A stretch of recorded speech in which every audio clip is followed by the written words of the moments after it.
चलिए दोस्तों, फिर आपका डीएम सिंह आपके सामने हाजिर है एक नए वीडियो, एक नए अंदाज में। सर, मैं पहले भी कह चुका हूं कि मैं बहुत सारे वीडियो बना चुका हूं और लगभग बेसिक के सारे वीडियो में बना चुका हूं, लगभग जैसे tense, subject, verb, auxiliary verb, static, dynamic verb, उसके बाद एसएसपीपी, ट्रांजिटिव, इंट्रांजिटिव, ये सारे बेसिक के वीडियो मैं बना चुका हूं। इसके अलावा नरेशन, वॉइस, नाउन और अभी मैं एडवर्ब के वीडियो बना रहा हूँ। ठीक है सर। और इसके साथ साथ मैं कुछ स्पोकन के स्ट्रक्चर भी बनाया हूँ, लगभग 15-20 वीडियो स्पोकन के स्ट्रक्चर है। तो ये एडवर्ब के बाद फिर कुछ स्पोकन के भी मैं स्ट्रक्चर दूंगा। तो मैं दोनों को बैलेंस करके चल रहा हूँ। मैं पहले भी बोला हूँ सर कि जिनको अगर ग्रामर अच्छा लगता है तो वो मेरे ग्रामर के वीडियो को देखें, और जिन लोगों को मेरे स्पोकन की जरूरत है या स्पोकन के स्ट्रक्चर जानना चाह रहे हैं वो लोग स्पोकन के स्ट्रक्चर देखें। ठीक है सर। इसलिए मैं दोनों को कॉम्बिनेशन बैलेंस करके लेके चल रहा हूँ। तो अभी मैं सर एडवर्ब के वीडियो बना रहा हूँ। तो अब तक ऑलरेडी मैं सर एडवर्ब के 10 वीडियो बना चुका हूँ और मैं ये बात ऑलरेडी बता चुका हूँ कि एडवर्ब होता क्या है, एडवर्ब के कितने प्रकार हैं, एडवर्ब को हम पकड़ेंगे कैसे, एडवर्ब को हम समझेंगे कैसे, क्विक एंड फास्ट।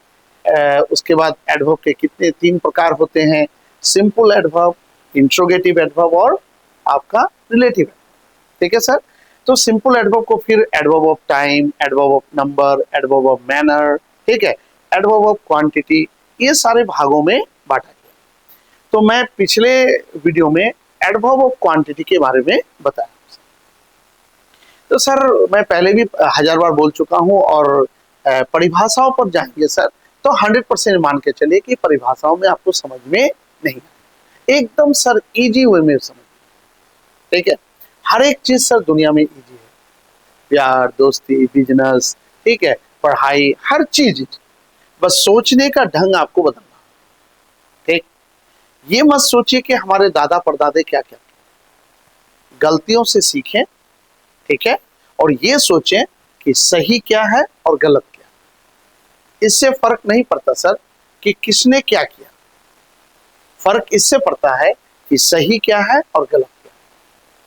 अब जैसे एग्जांपल के तौर पर बहुत सारे आप किताबों में देखेंगे, ठीक है, या बहुत सारे राइटर और बहुत सारे टीचर पढ़ाते भी हैं कि जब वाक्य बनाएंगे तो उसका स्ट्रक्चर क्या देंगे, subject plus auxiliary verb plus main verb plus object. देखिए सर, यानी ये बेमतलब का आप उस पर क्या कर रहे हैं, वजन दे रहे हैं ना सर। हाँ, जैसे अगर मैं कह रहा हूं मैं खाना खा रहा हूं, क्या कर रहे हो भाई, मैं खा रहा हूं। वो क्लियर समझ गया कि मैं क्या काम कर रहा हूं। अब कोई जरूरी नहीं कि मैं खा रहा हूं तो मैं आम का नाम लूं ही, आम ऑब्जेक्ट है ना। मैं सिंपल ही क्या कर रहे हो, मैं खेल रहा हूं। एकदम पिक्चर क्लियर है सर। उन्होंने पूछा क्या कर रहे हो, मैं खेल रहा हूं। अब कोई जरूरी नहीं कि मैं क्रिकेट बोलूं ही कि मैं क्रिकेट खेल रहा हूं। तब क्रिकेट क्या है सर, यहाँ ऑब्जेक्ट है। तो ऑब्जेक्ट वाक्य को क्लियर करने के लिए जरूरी है, लेकिन मेन स्ट्रक्चर में इसकी कोई जरूरी नहीं है। वाक्य बनाने के लिए दो ही चीज मेन जरूरी है, एक सब्जेक्ट एक वर्ब, और एक चीज है टेंस के अनुसार वाक्य बनेगा। ठीक है सर। तो ये सवाल नहीं है कि किसने क्या लिखा किसने क्या बोला, सवाल ये है कि जब आप पढ़ते हैं या कोई भी काम करते तो उसको समझिए पहले। ठीक है। तो अभी हम लोग क्या पढ़ रहे हैं सर, चैप्टर एडवर्ब चैप्टर। अब देखिए इसी में नाम छिपा हुआ एडवर्ब, यानी जो वर्ब के बारे में कुछ ना कुछ बोलेगा। ऐसे adverb noun, pronoun, adjective, verb, खुद अपने बारे में एडवर्ब पूरे सेंटेंस की भी खासियत को बताता है। लेकिन इस सब के अलावा सर मेनली 80 to 90% ये जो क्या है, ये वर्ब के बारे में ही बताता है। ठीक। तो पिछले वीडियो में हमने पढ़ा sir adverb of quantity. Quantity मतलब मात्रा। ठीक है। यानी ऐसा एडवर्ब जो क्वांटिटी यानी मात्रा के बारे में बताए, उसे हम कहते हैं एडवर्ब ऑफ क्वांटिटी। तो जैसे मैंने पिछले वीडियो में एग्जांपल दिया था कि यार बहुत ज्यादा खा लिया यार, कितना, बहुत ज्यादा खा लिया है ना। खाया, कितना खाया, ज्यादा खाया, ज्यादा खाया, ज्यादा खाया। देखिए तो सर ज्यादा किस पर ठोकर मार रहा है? खाने पर मार रहा है, ठीक है। तो ऑटोमेटिकली है खाना क्या है? वर्ब है। अब वर्ब पर ठोकर कौन मार सकता है सर? ओनली एडवर्ब, ठीक। तो अब देखिए ये खाने की मात्रा को बता रहा है कि नहीं? खाया, कितना खाया? बहुत ज्यादा खाया। खाया, कितना खाया? बहुत ज्यादा खाया, है ना सर। तो मैं बहुत ज्यादा खा लिया, ठीक। ये बहुत ज्यादा जो है सर, ये क्या है? ये खाने की मात्रा को बता रहा है, इसलिए से कहते हैं एडवर्ब ऑफ क्वांटिटी, है ना मजेदार चीज सर। अब एडवर्ब ऑफ क्वांटिटी में सर हम लोग जो पिछले वीडियो में, अब इसके बारे में सर और अच्छी जानकारी चाहिए तो इसके पहले वाला मैं पहले भी बोल चुका हूं सर कि आप स्टेप बाय स्टेप पढ़ें, एडवर्ब 1 2 3 4 5। तो अब एडवर्ब ऑफ क्वांटिटी अगर अच्छा से समझना है सर, मैं अभी हल्का झलक दे दिया, तो आप 10 नंबर वीडियो देखें, उसमें एडवर्ब ऑफ क्वांटिटी के बारे में विस्तृत बता चुका हूं। अब ये 11वां जो मैं वीडियो बना रहा हूं सर, ठीक है, इसमें आज मैं बताऊंगा कि एडवर्ब ऑफ क्वांटिटी में हम लोग गलती क्या क्या करते हैं, ठीक है, और क्या कॉमन एरर्स होता है। तो एक बहुत ज्यादा कॉमन एरर हम लोग करते हैं या ज्यादा परीक्षा में पूछा जाता है, एक चीज क्या? टू मच और मस्ट टू सर, यानी टू मच माने भी ज्यादा और मस्ट टू माने भी सर ज्यादा। देखिए सर कितनी जबरदस्त चीज, एक टू मच माने भी ज्यादा और मस्ट टू माने भी ज्यादा। अब मान लिए कि आपने डिक्शनरी देखी, साहनी भार्गवा के डिक्शनरी देखी और आपने क्या किया? सिर्फ वर्ड मीनिंग याद कर लिया, ठीक है सर। अब वर्ड मीनिंग याद करने के बाद आप उसके सही प्रयोग को नहीं पढ़े, ठीक। अब मान ले कहीं पर आपको बनाना है, मेरे पास बहुत सारा पेन है यार, देखिए आपने क्या किया? टू मच का खाली मीनिंग याद कर लिया, टू मच माने ज्यादा, टू मच माने ज्यादा, है ना सर। अब सिर्फ मीनिंग याद कर लिया। अब मान लिया आपको बोलना है कि यार मेरे पास कलम है, मेरे पास बहुत सारा कलम है, या मेरे पास बहुत ज्यादा कलम है ना। अब देखिए बहुत ज्यादा का अब आपके दिमाग में टू मच बैठा हुआ है, तो अब आप क्या करेंगे? तो फट से बोल देंगे yes I have too much pain. देखिए सर हो गया ना घोटाला, कर दिया ना गड़बड़ी। अगर सर गधे के तरह बिना समझे हुए अगर इसी तरह से वर्ड मीनिंग याद करेंगे और रट्टा माल पढ़ाई पढ़ेंगे तो ऐसी ही गलती करेंगे। अब आपने बिना समझे, ठीक है, आप टू मच माने खाली ज्यादा याद कर लिए, ठीक है, आपने पढ़ाई नहीं कि टू मच का प्रयोग किस नाउन के साथ करना चाहिए, काउंटेबल या अनकाउंटेबल, ठीक है। इसके बाद नाउन आएगा ना एडजेक्टिव आएगा, ये सारे ग्रामेटिकल पॉइंट आपने पढ़ा नहीं, ठीक है। अब बस गधे की तरह रट्टा माल की तरह क्या किया? बस टू मच माने ज्यादा, yes I have too much pain, I have too much sugar. तो देखिए जब आप शुगर कह रहे हैं मेरे पास बहुत ज्यादा चीनी है, तब ये सही है। क्यों सही है? तो सर टू मच का प्रयोग 100% हमेशा किसके साथ? अनकाउंटेबल नाउन के साथ, यानी अनकाउंटेबल नाउन के साथ प्रयोग होता है, यानी टू मच का प्रयोग कभी भी काउंटेबल नाउन के साथ नहीं। 100% इसका प्रयोग हमेशा अनकाउंटेबल नाउन के साथ ही होगा, ठीक है। यानी टू मच के बाद आपको हमेशा अनकाउंटेबल, जैसे वाटर, शुगर, राइस, ये सारी चीजों का प्रयोग करना। तो अगर आपको बोलना है मेरे पास बहुत ज्यादा चीनी है यार, मेरे पास बहुत ज्यादा दौलत है, मेरे पास बहुत ज्यादा पानी है, मेरे पास बहुत ज्यादा दूध है, तब आप प्रयोग कर सकते हैं I have too much water, I have too much sugar, I have too much rice, है ना मजेदार चीज सर। तो यानी टू मच माने जाता, लेकिन इस टू मच के बाद हमेशा 100% आपको क्या करना होगा? अनकाउंटेबल नाउन का प्रयोग करना होगा, यानी इसके बाद आप काउंटेबल नाउन का प्रयोग नहीं कर सकते, है ना मजेदार चीज है, ठीक। तो अगर सर काउंटेबल नाउन का प्रयोग करना हो तो टू मेनी का प्रयोग कीजिए, ठीक है। अब मैनी एडजेक्टिव का चीज है सर, तो जब मैं एडजेक्टिव पढ़ाऊंगा तो इसके बारे में अच्छा से बताऊंगा, लेकिन अभी हल्का सा झलक देता हूं। तो अगर आपके मन में कि सर अगर मुझे बोलना है मेरे पास बहुत सारा कलम है, मेरे पास बहुत सारी कॉपियां हैं, मेरे पास बहुत सारी कुर्सियां हैं, तब क्या बोलेंगे? तब आप बोलिए I have too many pens, I have too many chairs, I have too many benches, I have too many fans. ठीक, तो अगर आपको काउंटेबल, तो अगर, तो सर इसी को लेके मैं आज वीडियो बना रहा हूं, तो आप सबसे पहले टू मच पर चले। ठीक, तो टू मच के बाद सर 100% आपको अनकाउंटेबल नाउन का ही प्रयोग करना होगा।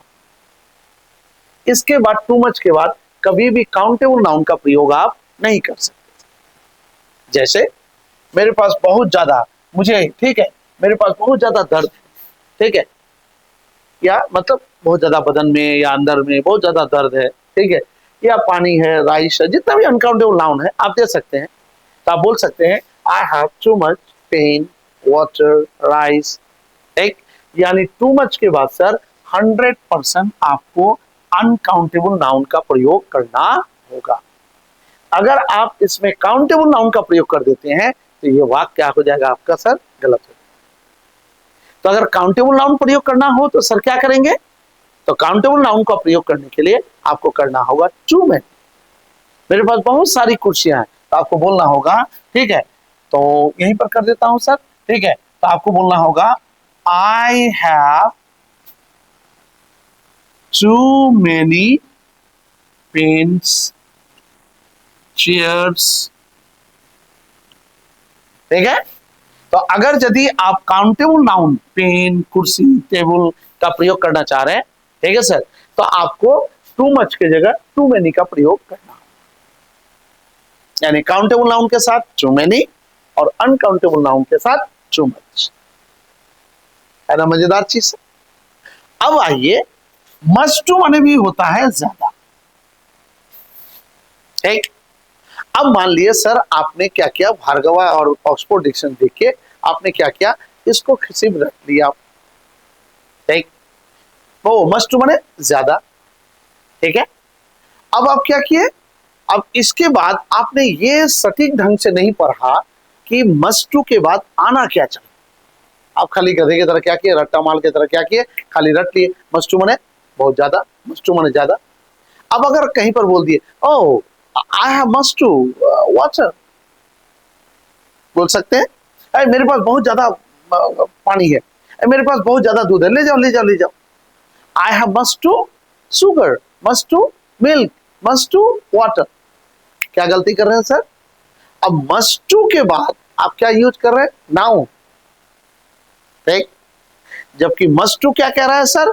मस्ट टू कह रहा है कि मैं अपने बाद 100% हमेशा किसको लूंगा? एडजेक्टिव को लूंगा। ठीक, तो अगर आप करते हैं, ठीक है, मस्ट टू के बाद आप दे देते हैं noun, I have must too pen, water, rice, तो वाक्य क्या हो जाएगा? गलत हो जाएगा। क्यों? मस्ट टू कह रहा है मैं अपने बाद किसको लूंगा सर?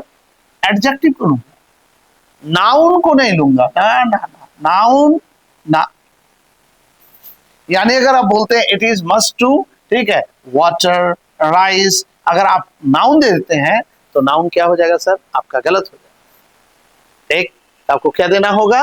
100% आपको एडजेक्टिव, यानी टू मच के मतलब ही ज्यादा, लेकिन टू मच के बाद 100% नाउन आएगा। ठीक, और मस्ट टू माने भी ज्यादा, लेकिन मस्ट टू के बाद 100% आपको क्या देना होगा सर? एडजेक्टिव देना होगा। यानी आई मस्ट टू स्मार्ट, ठीक, he is must too tall, must too smart, must too talkative, है ना? तो इसके मतलब जैसे ही इज मस्ट टू, ठीक है, he is must too faithful, faithful क्या है सर? एडजेक्टिव है। He is must too smart, smart क्या है? एडजेक्टिव है। उसका जो मन दीजिए, जितने सारे हैं, टॉल, शॉर्ट, ठीक है, जो भी एडजेक्टिव है ना मजेदार चीज सर? तो अगर आप सर रट्टा माल के तरह, अगर यदि रट्टा माल के तरह डिक्शनरी देख के सिर्फ वर्ड मीनिंग याद करेंगे सर, तो जिंदगी में कभी भी अच्छे वक्ता यानी अच्छे भाषा की जानकारी आपको नहीं हो। यानी जो लोग बोलते हैं कि सर ग्रामर के बिना आराम से बोल सकते हैं, तो उनके लिए करारा तमाचा है कि अगर मस्ट टू मनी भी ज्यादा, टू मच मनी भी ज्यादा, तो सर जहां मन, जिसको मन जैसे मन यूज कर लीजिए। ग्रामर की क्या जरूरी है? तो अगर आप बोल देते हैं I have must to water, I have must too pen, ठीक है, तो आपका वाक्य थोड़ा नहीं सर, टोटली ग्रामेटिकली गलत। और अगर किसी अच्छे लोगों के साथ आपका पल्ला पड़ गया तो आपका बहस हो, ठीक है। तो इसलिए एकदम सही जानकारी सही ग्रामर के साथ पढ़िए। तो इसके बाद आज के बाद याद रखिएगा कि टू मच मने भी ज्यादा और मस्ट टू मने भी ज्यादा, लेकिन टू मच के बाद 100% अनकाउंटेबल नाउन आता है, एक, और मस्ट टू के बाद 100% एडजेक्टिव आता है, जबकि दोनों का मीनिंग एकदम सेम, ठीक। और अगर यदि काउंटेबल नाउन देना है तो टू मेनी का प्रयोग कीजिए। बोले सर, है ना मजेदार चीज? बस यही सबको तो सर कॉमन ही रखते हैं परीक्षाओं में, यही सब चीज तो आता है, ठीक है। इससे छोटी छोटी हम लोग गलतियां करते हैं, बस इन गलतियों को सुधार दीजिए, चाहे कोई कॉम्पिटिटिव एग्जाम हो या बोलचाल में एकदम आप फर्राटेदार ग्रामेटिकली फ्लुएंट इंग्लिश बोल सकते, ठीक है।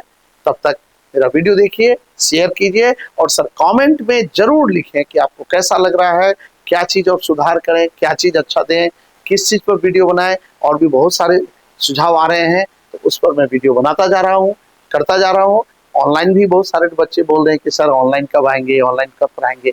तो सर मैं मौका देख रहा हूँ, थोड़ा सा आप मुझे शेयर करके फेमस कर दें, फिर 100% वादा है कि मैं ऑनलाइन आऊँगा और आपको पढ़ाऊँगा। तब तक के लिए गुड नाइट।